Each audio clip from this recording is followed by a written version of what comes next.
PEEE BT104 में आज का सवाल है draw a phasor diagram of three phase delta connected load and find the relation between phase and line voltages and currents. तो इसके पिछले वीडियो में हमने स्टार कनेक्टेड लोड का निकाला था, जो क्या था, लाइन करंट बराबर था आपका फेज करंट के, और जो लाइन वोल्टेज था वो बराबर था √3 इंटू फेज वोल्टेज, ठीक है ना। और जो पावर फैक्टर आया था √3 into VL into IL into cos phi.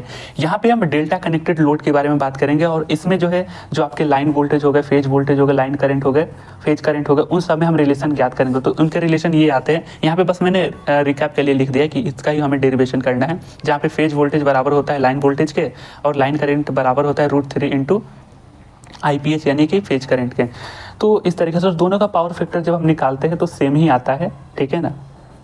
√3 into VL into IL into cos phi आता है। तो बस इसको ही हमें डिराइव करना है। इस केस में डेल्टा कनेक्शन का ये है और ये स्टार कनेक्टेड का है, जो हमने पिछले वीडियो में देखा था।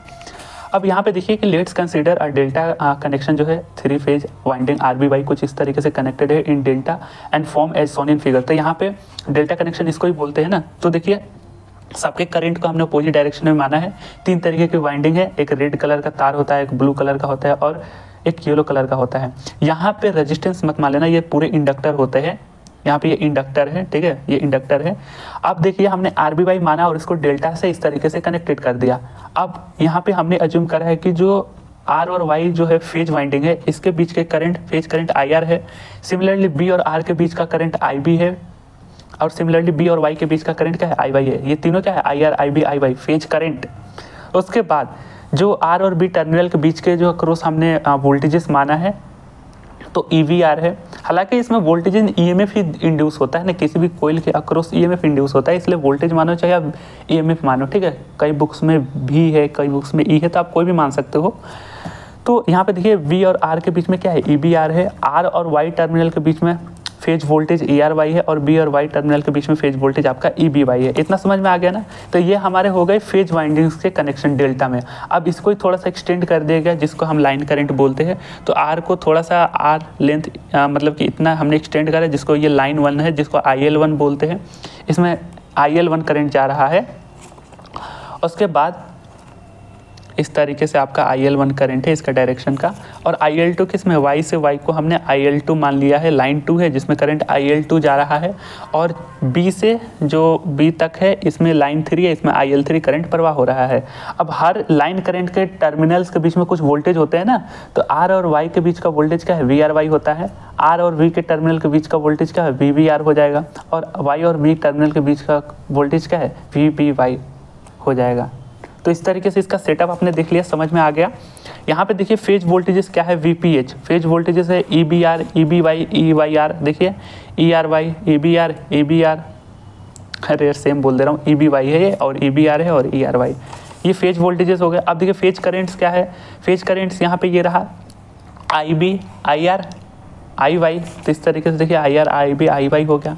लाइन वोल्टेजेस क्या हो गए, लाइन वोल्टेजेस ये है ना, VBR VRY VBY। तो कुछ इस तरीके से हो गया। और लास्ट में आपका लाइन करंट IL, जिसको क्या है, IL1 IL2 और IL3 यहाँ पे जो आपने माना, IL1 IL2 और IL3। तो इन सब का हमने अजम्पशन मान लिया ना, ये तो आपको समझ में आ गया। अब हमें इसका डेरिवेशन करना है, तो चलिए देखते हैं कहाँ गया ये। देखिए हमें जो भी स्टार कनेक्टेड लोड हो चाहे डेल्टा कनेक्टेड लोड हो, डेरिवेशन स्थापित करने के लिए हम एक बैलेंस सिस्टम लगाते हैं। For balance system connection star connection के लिए, मतलब balance system for star delta connection, यहाँ पे है डेल्टा कनेक्शन, सॉरी ये डेल्टा का डेरिवेशन है, हाँ। For balance system for delta connection, तो डेल्टा कनेक्शन के केस में कहा जा रहा है कि all phase voltages are equal in magnitude. जो भी डेल्टा कनेक्शन है ना, तो डेल्टा कनेक्शन में जो फेज वोल्टेजेस है ये इक्वल होते हैं मैग्नीट्यूड वाइज। तो EBR EBY ERY इक्वल है VPH में। बस ये ध्यान में रखना कि बैलेंस सिस्टम कनेक्शन लगाना है, तो डेल्टा के लिए अलग है। यहाँ पे all line voltages are equal in magnitude, तो जो भी लाइन वोल्टेजेस है, यहाँ पे लाइन वोल्टेजेस क्या होगा, VBR VRY और VBY, ये भी इक्वल होंगे इन मैग्नीट्यूड। यहाँ पे बाय ऑब्जर्वेशन भी आप देख सकते हो कि अभी जो है यहाँ पे आपने कर लिया ना, अभी देखिए अभी line voltages are equal in magnitude, सबको कर दिया ना। यहाँ पे बाय ऑब्जर्वेशन, यहाँ पे अब देखिए क्या हो रहा है कि देखिए potential between each phase voltages terminal are equal in each line voltage terminal.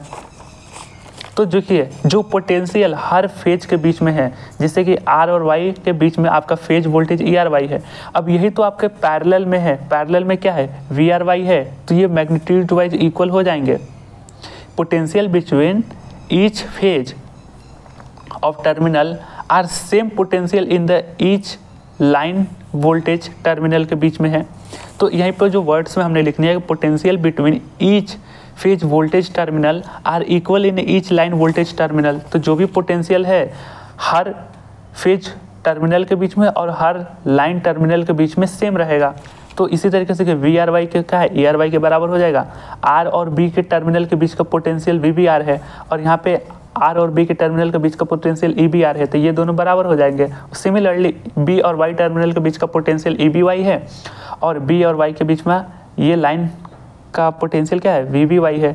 तो सभी फेज वोल्टेज के पोटेंशियल और लाइन वोल्टेज के पोटेंशियल एक दूसरे के पैरेलल में आते हैं, तो ये बराबर हो रहे हैं बाई ऑब्जर्वेशन। तो यहाँ पे हमने देख लिया ई आर वाई बराबर V R Y, E B R बराबर V B R, E B Y बराबर वी बी वाई है, यहाँ पे ये आर गलती से हो गए वी बी वाई।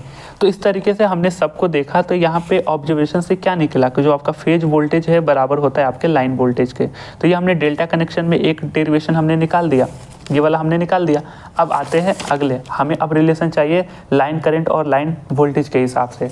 तो बैलेंस कंडीशन सिस्टम में सिर्फ सिंपली यही होता है कि जो भी फेज करंट्स होते हैं, जो भी फेज करंट्स हो गए, फेज वोल्टेजेस हो गए, सभी एक दूसरे में इक्वल होते हैं। और बाई ऑब्जर्वेशन यहाँ पे हमने देखा तो यहाँ पे आपको क्या मिला कि जो फेज वोल्टेज है लाइन वोल्टेज के बराबर आ गया। ठीक है, लाइन वोल्टेज फेज वोल्टेज के बराबर आ गया। अब देखिए यहाँ पे भी again we know that in balance condition system में यहाँ पे अभी हम ये भी अज्यूम करते हैं बैलेंस कंडीशन सिस्टम के जो भी लाइन करंट है वो बराबर हो जाए। All phase currents are equal in each other. पहले तो यहाँ पे फेज करंट को सभी को इक्वल कर दिया गया है, आई आर, आई बी और I Y, and all line currents are equal in each other. तो बैलेंस कंडीशन में ये सारे कंडीशन ट्रू होते हैं कि सारे फेज वोल्टेजेस इक्वल हो गए, लाइन वोल्टेजेस इक्वल हो गए, ठीक है ना, लाइन करंट जो भी है वो सारे इक्वल हो गए और फेज करंट ये भी इक्वल हो गए। तो ये बैलेंस कंडीशन यहाँ पे डेल्टा कनेक्शन के लिए सभी एक दूसरे के इक्वल होते हैं, सभी लाइन एक दूसरे के इक्वल आ गए, लाइन में सारे वोल्टेजेस एक दूसरे के वोल्टेज में इक्वल आ गए, सारे फेज वोल्टेजेस एक दूसरे के इक्वल में आ गए और सारे लाइन करंट और जो एक दूसरे के इक्वल में आ गए और जो आपके फेज करंट है वो भी एक दूसरे के इक्वल में आ गए। तो इन सभी के कंडीशन यहाँ पे लगा दिए। और तीसरा कंडीशन होता है ना इन स्टार कनेक्शन सिस्टम का, अगला पेज मैं आपको दिखाऊं, ये रहा। अब इसका फेज डायग्राम हम ड्रॉ करेंगे। तीसरा क्या, all phase voltages are equally separate out by 120 degree with each other. तो ये बैलेंस कंडीशन सिस्टम में आप ध्यान में रखना, इसमें टोटल डेल्टा कनेक्शन में 5 है। पहला है आपके सारे फेज वोल्टेजेस एक दूसरे के इक्वल आ गए, सारे लाइन वोल्टेजेस एक दूसरे के इक्वल आ गए, ठीक है ना। फिर यहाँ पे ऑब्जर्वेशन में हमने देखा तो VPH VL तो ये हमने कर लिया। उसके बाद यहाँ पे देखिए सारे फेज करंट एक दूसरे के इक्वल में आ गए और सारे लाइन करंट एक दूसरे के इक्वल में आ गए। और अगला कंडीशन क्या है कि जो भी फेज वोल्टेजेस है, फेज वोल्टेजेस आपने देखा ना यहाँ पे, जो भी फेज वोल्टेजेस है ये इक्वली एक दूसरे से 120 डिग्री पर सेपरेट आउट रहेंगे। तो यहाँ पर इसका अब फेजर डायग्राम हम ड्रॉ करेंगे। हमने एक डेरिवेशन तो कर लिया, VPH VL कर लिया, तो हमें इसका रिलेशन अब लाइन करंट के लिए चाहिए, लाइन करंट और फेज करंट। देखिए ये हमें डेरिवेशन स्थापित करना है, लाइन करंट और फेज करंट। तो सबसे पहले आप यहाँ पे ये देखिए कि जो बैलेंस कंडीशन में बोला गया कि जो फेज वोल्टेजेस है ये एक दूसरे से 120 डिग्री पर सेपरेट आउट रहते हैं। तो ये देखिए फेज वोल्टेज होता है। अब यहाँ पे देखिए मैं एक इम्पोर्टेंट बात बोलने जा रहा हूँ, जो इंडक्टर है, इंडक्टर के केस में हमेशा ध्यान रखना कि जो आपका करंट होता है, अभी हमें डेरिवेशन देखिए लाइन करंट में चाहिए और लाइन फेज में, फेज करंट और लाइन करंट में चाहिए। तो यहाँ पे हमें सारी चीज़ें, अभी हम लाइन करंट में चलेंगे। तो इंडक्टर के केस में हमेशा ये ध्यान रखना जो करंट होता है, इंडक्टर के केस में करंट होता है वो फाई एंगल लैग करता है। लैग मतलब कि पीछे चलता है, फाई एंगल पीछे चलता है। तो यहाँ पे देखिए ये बस इतना ध्यान में रखना कि इंडक्टर के केस में हमेशा करंट है ना वो लैग करता है वोल्टेज से। तो इस कनेक्शन में आप यहाँ पे ये देखिए, इस कनेक्शन में जो तीनों फेज वोल्टेज है EBR, ERY और EBY, इसके अक्रॉस फेज वोल्टेजेस कौन कौन से है, IB है, IR है और IY है। ये फाई एंगल पीछे लैग करेंगे। तो जब ये ERY, EBY और EBR एक दूसरे से 120 डिग्री पर अलाइन है तो इससे देखिए फाई एंगल थोड़ा पीछे EBY के क्रॉस क्या है, EBY के क्रॉस ये करंट आपका IY है, तो ये फाई एंगल पीछे लाई करेगा। तो मैंने पीछे इस डायरेक्शन में माना है, तो सारे को इस डायरेक्शन में आप पीछे करोगे ना। सिमिलरली जो आपका EVR है, जो फेज वोल्टेज आपका EVR है, इसके अक्रॉस करंट कौन सा था, IB था फेज करंट, तो ये भी लैग करेगा, फाई एंगल पीछे जाकर लैग करेगा। ये इंडक्टर के केस में होता है और यहाँ पे सारी चीज़ें इंडक्टर ही तो जोड़ी गई है। अब ये सिमिलरली जो आपका ERY है, ERY ये रहा, इसके अक्रॉस करंट कौन सा है, IR है, तो ये भी फाई एंगल पीछे लाई करेगा। अब देखिए ये दोनों 120 डिग्री पर है, सॉरी जो तीनों वोल्टेजेस 120 डिग्री पर है, तो ये तीनों जो फेज करंट है ये भी जो फाई एंगल से लैग हुए हैं, तो इन तीनों फेज करंट का एंगल भी 120 डिग्री ही होगा। जितना लैग इसने करा उतना ही लैग ये भी करेगा और उतना ही लैग ये भी करेगा। तो ये भी जो आपके जो फेज करंट आ गए ना, तीनों फेज करंट, ये भी एक दूसरे से 120 डिग्री पर सेपरेट आउट रहेंगे। तो यहाँ पे अब हम खेलेंगे, क्योंकि जाहिर होता है हमें डेरिवेशन में लाइन करंट और फेज करंट का बीच में रिलेशन स्थापित करना है। तो यहाँ पे देखिए हमने सभी फेज करंट को वेक्टर इस तरीके, वेक्टर नहीं, अभी सारे फेज करंट को इस तरीके से हमने ड्रॉ कर दिया फेजर डायग्राम में। अब आपको करना क्या है, जो आपका जो फेज करंट है, इस फेज करंट के अपोजिट वेक्टर -IY ले लेना है। तो देखिए इसके अक्रॉस हमने -IY ले लिया है, ठीक है। IR है, IR के अक्रॉस अगर मैं इसको स्केल से करता तो सारी चीज़ें आपको एक सिमेट्री में दिखती है, अभी भी सिमेट्री में है लेकिन थोड़े से उटपटा है, आप बना कर देखना, ठीक है। IR जो है, जो फेज करंट है, इसको हमने एक अपोजिट वेक्टर -IR ले लिया। सिमिलरली IB फेज करंट के अपोजिट वेक्टर -IB ले लिया। इतना चीज़ आपको समझ में आ गया ना। तो -IY और ये देखिए IB है, IR और ये -IB है, और देखिए -IR ये IY हो गया, कुछ इस तरीके से होगा। यहाँ पे देखिए मैं ऑब्जर्वेशन आपको दिखाना चाहता हूँ। देखिए हमें रिलेशन देखिए लाइन करंट में चाहिए, लाइन करंट और फेज करंट में। तो अगर ये IL1 है, देखिए ये आपका IL1 था ना, IL1 था, इसमें कौन सा करंट जा रहा है, ये दोनों करंट है, मतलब कि IL1 के टर्मिनल के अक्रॉस जो IR और IB दो फेज करंट है, और ये क्या है, दोनों का सम IL हमें मिलेगा। तो अगर मैं बात करूँ यहाँ से, देखिए रफ के लिए मैं लिख दे रहा हूँ, IL है, IR जो है, अगर मैं IR को पॉजिटिव लूँ, IR को पॉजिटिव लूँ प्लस में, माइनस में IB हो जाएगा, माइनस में IB हो जाएगा। तो कुछ इस तरीके से आपकी वैल्यू आ रही है, IL की वैल्यू, और क्या ये वेक्टर सम है। और मैग्नीट्यूड वाइज तो सारे फेज करंट एक दूसरे के इक्वल रहे ना, IR और IB मैग्नीट्यूड वाइज तो फेज करंट इक्वल रहेंगे, लेकिन यहाँ पे इसका वेक्टर सम देखिए, अगर इसको एक ही टर्मिनल से जॉइंटेड है तो जाहिर से बताया IR को अगर आप पॉजिटिव माने तो ये इसका नेगेटिव हो जाएगा डायरेक्शन, तो IL की वैल्यू ये हो जाएगी, ये IL1 की वैल्यू ये हो जाएगी, IL1 है ये, IL1 की वैल्यू ये हो जाएगी। तो सिमिलरली यहीं पर देखिए IL1 को आप ऑब्जर्व कर दीजिए, इस डायग्राम के हिसाब से IR -IB हो जाएगा, तो IR -IB हो गया। अब यहीं पे देखिए जो आपका IR पॉजिटिव है और -IB नेगेटिव है, और इन सब का, इन दोनों जो आपका फेज करंट है, इसका रिजल्टेंट वेक्टर आपका लाइन करंट आ रहा है। और जैसे कि मैंने बताया, जितने फाई एंगल से लैग करा तो सभी सेम ही एंगल से लैग करेंगे, क्योंकि बैलेंस्ड कंडीशन सिस्टम में सारे फेज वोल्टेजेस बराबर थे और फेज करंट भी बराबर थे, तो लैगिंग भी उसके इक्वल एंगल पे होंगे। तो मैंने बताया कि ये भी अगर लैगिंग करा तो ये भी 120 डिग्री का ही होता है। तो देखिए IB का अपोजिट -IB लिया और IR के अपोजिट -IR लिया, तो इन दोनों के जो वेक्टर है, इनके एंगल के बीच का डिस्टेंस क्या हो जाएगा, 60 डिग्री हो जाएगा, दोनों एंगल 60 डिग्री हो जाएंगे। तो इसी 60 डिग्री पर IR और -IB का रिजल्टेंट वेक्टर देखिए IL1 जाएगा, समझ रहे हो ना, IL1 चला जाएगा। सिमिलरली देखिए जब IL2 निकालो, यहाँ से अब आप ऑब्जर्व कर लो, जो ये IL2 है, यहाँ से देखिए ये IL2 है, IL2 के केस में कौन कौन सा करंट यहाँ पे आ रहा है, देखिए ये Y जंक्शन है, इस पे देखिए ये दूर जा रहा है, IR दूर जा रहा है और IR इसके पक्ष में। तो अगर मैं IY को पॉजिटिव ले लूँ, देखिए IY को मैंने पॉजिटिव ले लिया और IR देखिए नेगेटिव में जा रहा है, तो IY माइनस IR, IL2 आ गया ना, IY देखिए इस डायरेक्शन में माइनस में IR, तो इसका रिजल्टेंट ये IL2 इस तरीके से निकलेगा, IY माइनस IR। तो यहाँ पे देखिए IY यहाँ पे देखिए पॉजिटिव है और नेगेटिव में -IR है, तो इन दोनों करंट का रिजल्टेंट करंट ये IL2 आ जाएगा, इन दोनों फेज करंट का रिजल्टेंट लाइन करंट IL2 आ जाएगा। सिमिलरली इन दोनों फेज करंट का रिजल्टेंट करंट IL1 आ जाएगा, रिजल्टेंट लाइन करंट। तो उसी तरीके से IL3 में भी मैं आपको ऑब्जर्व करके दिखवा दूँ। यहाँ पे जो IL3 है बी, ये देखिए बी टर्मिनल से है, यहाँ से देखिए IL3 आपका जा रहा था ना, IL3 ये लाइन करंट 3 है। तो इस केस में अगर मैं इसको पॉजिटिव लो IB को, तो ये IY नेगेटिव में आ जाएगा। तो यहाँ पे देखिए IL3 में IB पॉजिटिव माइनस IY, तो देखिए IB पॉजिटिव यहाँ पे और माइनस IY, तो इन दोनों फेज करेंटेज का रिजल्टेड करंट लाइन करंट हो जाएगा IL3। और ये क्या है, सारे इक्वली 60 डिग्री पर अलाइन होंगे।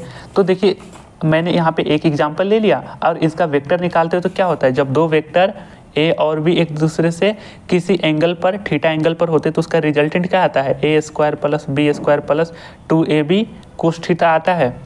और बैलेंस कंडीशन में सारे फेज करंट एक दूसरे के बराबर है, तो देखिए IR² माइनस में IB², देखिए ये डायरेक्शन ही है, सिर्फ डायरेक्शन है, बाकी मैग्नीट्यूड वाइज सारे सेम है। यहाँ पे डायरेक्शन है, माइनस एग्जैक्ट साइन मत कंसिडर करो, डायरेक्शन है। तो देखिए 2IR IB और कोस 60 डिग्री हो जाएगा, कोस 60 डिग्री 1/2 आ जाएगा, तो कुछ इस तरीके से कैंसिल आउट हुआ। यहाँ पे देखिए IR बराबर है IB के बराबर है IY के, तो इस तरीके से IR² IB² प्लस में ये देखो इन दोनों को इक्वल कर दोगे, तो अगर मैं सबको IR के कंडीशन में लूँ तो 1 2 3 हो जाएंगे, 2 2 मर जाएगा, तो 3IR² हो जाएगा, तो √3 बाहर निकल गया और ये IR भी बाहर निकल गया रूट से। तो IL1 बराबर क्या हो जाएगा, √3 इंटू IPH। ये क्या है, लाइन करंट है और क्या ये फेज करंट है, तो लाइन करंट बराबर होता है √3 इंटू फेज करंट के। तो यहाँ पे हिंदी में भी मतलब इंग्लिश में भी इस तरीके से वर्ड फॉर्म में लिखना रहता है कि लाइन करंट बराबर है √3 इंटू फेज करंट। ये डेल्टा कनेक्शन का आपने देख लिया, डेल्टा कनेक्शन का देख लिया ना। तो सारी चीज़ें सेम ही है बैलेंस्ड कंडीशन में। इस केस में आपको बस बैलेंस कंडीशन ध्यान में रखना है। अब जबकि हमें लाइन करंट और फेज करंट में निकालना था, तो इसलिए हमेशा करंट जो है, जाहिर सी बात है इंडक्टर के केस में लैग करता है, कुछ एंगल लैग करता है। तो यहाँ पर भी हमने देख लिया, अब सारे बैलेंस्ड कंडीशन में तो सबके मैग्नीट्यूड एक दूसरे के बराबर ही थे, तो लैगिंग भी बराबर थी। और सारे फेज करेंटेज का हमने डायग्राम से रिजल्टेंट किसको देखा, लाइन करेंट्स को देखे। तो किस तरीके से हमने ड्रॉ करा है इस फेजर डायग्राम को, आपको समझ में आया ना? फीडबैक जरूर बताना कॉमेंट में, ठीक है, क्योंकि इसको समझने में भी मुझे बहुत टाइम लगे थे और इसको अंडरस्टैंडेबल फॉर्मेट में लिखने में भी। तो यहाँ पे आपने ये दोनों फेज करंट फेज वोल्टेज बराबर है लाइन वोल्टेज के। तो देखिए डेल्टा है ना, डेल्टा से आपने डॉप साबुन, आपको पता है डॉप साबुन जिसको बोलते थे, तो डेल्टा से DV, तो जो V है ना, तो V से ध्यान रखना कि फेज वोल्टेज बराबर लाइन वोल्टेज। मैं ऐसे याद किया था इसलिए बता दिया, ठीक है, जस्ट जोक पार्ट। अगर आप चाहो तो हेल्पफुल है तो ठीक है, इस तरीके से ध्यान में रखना, क्योंकि कन्फ्यूजन हो जाता है यार, बहुत कन्फ्यूजन हो जाता है मेरे लिए, याद भी करना। तो आप अभी याद कर लो, देखिए ये दो रिलेशन हमने निकाल लिया। अब देखिए पावर फैक्टर का निकालते हैं, तो इतना आप पार्ट समझ गए ना। अब देखिए पावर फैक्टर के लिए निकाले, पावर फैक्टर क्या होता है, 3 into power in each phase. तो पावर इन ईच फेज, तो पावर फैक्टर का फॉर्मूला क्या था, VI cos phi, तो VPH IPH cos phi हो जाएगा। अब यहाँ पे हमने जो रिलेशन निकाला था कि VPH बराबर है, अच्छा यहाँ पे मैंने लिख दिया है कि VPH बराबर है VL के, ठीक है ना, जो फेज वोल्टेज बराबर है लाइन वोल्टेज के। तो यहाँ से देखिए VPH की वैल्यू क्या आ जाएगी, VL आ जाएगी, VPH की वैल्यू VL हमने कर दिया। उसके बाद IPH में क्या रिलेशन था, IL अभी जो डिराइव किया था √3 इंटू IPH, तो IPH का वैल्यू क्या आ जाएगा, IL/√3, तो IL/√3, तो 3 और √3 को कैंसिल आउट करें तो √3 आ जाएगा, और VL into IL cos phi, तो ये पावर फैक्टर आ गया। तो दोनों के केस में पावर फैक्टर सेम होता है, बस लाइन वोल्टेज और फेज वोल्टेज दोनों के केस में मतलब कि ये डिफरेंस होते हैं, आप याद रख लेना। तो इस तरीके से हमने डेल्टा कनेक्शन में भी डेरिवेशन करा, कुछ नहीं करना था, बाकी सब में हमें बैलेंस कंडीशन लगाना था। हाँ, एक बात ध्यान रखना कि जो स्टार कनेक्शन में जो हमने बैलेंस सिस्टम जो लगाया था ना, उसमें कुछ सर्टेन चीज़ें इक्वल हो रही थी, और इसमें जो है सारी चीज़ें एक दूसरे के इक्वल हो रही थी, सारे लाइन करंट्स इक्वल हो रहे थे माने गए थे, और सारे फेज वोल्टेजेस एक दूसरे को इक्वल माने गए थे, सारे फेज करंट एक दूसरे के इक्वल माने गए थे। जो भी 4 कंडीशन थी ना, चारों कंडीशन एक दूसरे के इक्वल थी इस डेल्टा कनेक्शन में। ध्यान से देखना, यहाँ पे मैं थोड़ा थोड़ा लिख दे रहा हूँ, चारों कंडीशन एक दूसरे के इक्वल थी डेल्टा कनेक्शन में। और यहाँ पे हमें रिजल्टेंट सारे लाइन करंट में चाहिए थे, तो इसलिए जो फेज वोल्टेजेस थे, फेज वोल्टेजेस एक दूसरे से 120 डिग्री पर स्प्रेड आउट करते थे, और उसके लैगिंग में आपका करंट था। तो इस तरीके से हमने फेज डायग्राम ड्रॉ करके कैलकुलेट कर लिया था। आई होप कि ये वीडियो आपको जरूर समझ में आया होगा, ठीक है ना। 1-2 बार इसको अच्छे से थोड़े पेशेंस के साथ देखिएगा, समझ में आ जाएगा, ठीक है। और भी कोई डाउट वगैरह हो तो आप कमेंट सेक्शन में फीडबैक जरूर देना, कि ताकि मैं भी श्योर हो सकूं, ठीक है, क्योंकि मैं भी आपके ही पोजीशन पर हूं। तो जितना मैं समझा हूँ, जिस तरीके से मैं चीज़ों को समझ पा रहा हूँ और समझा पा रहा हूँ, तो वो आप रिलेट कर पा रहे हो कि नहीं, ठीक है। तो फीडबैक इसके लिए ज़रूर देना। तो thanks for watching, we will meet in our upcoming videos में, ठीक है ना। तो बाय बाय।